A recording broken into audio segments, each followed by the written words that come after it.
Memon super league का शानदार final match young Memon और मेमन किंग के माबैन हैदरी क्रिकेट ग्राउंड मेमन गोट में खेला गया।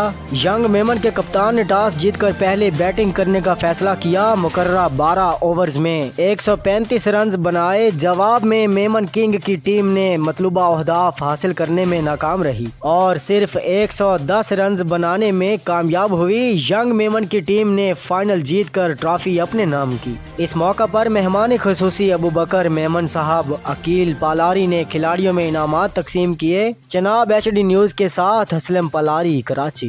बड़ा ज़बरदस्त फाइनल मैच हुआ है और सरपरस्त आला अबू बकर मेमन साहब जो हमारे इस मलीर की बड़ी फेमस शख्सियत है, उनसे कुछ बात करते हैं कि स्पोर्ट्स के हवाले से वो क्या कर रहे हैं। सर, स्पोर्ट्स के हवाले से आप क्या कर रहे हैं और आपकी क्या खिदमत है स्पोर्ट्स के हवाले से? स्पोर्ट्स के हवाले से अल्हम्दुलिल्लाह जहाँ भी मलीर में क्रिकेट के मैच होते हैं वहाँ पर हम जाते हैं।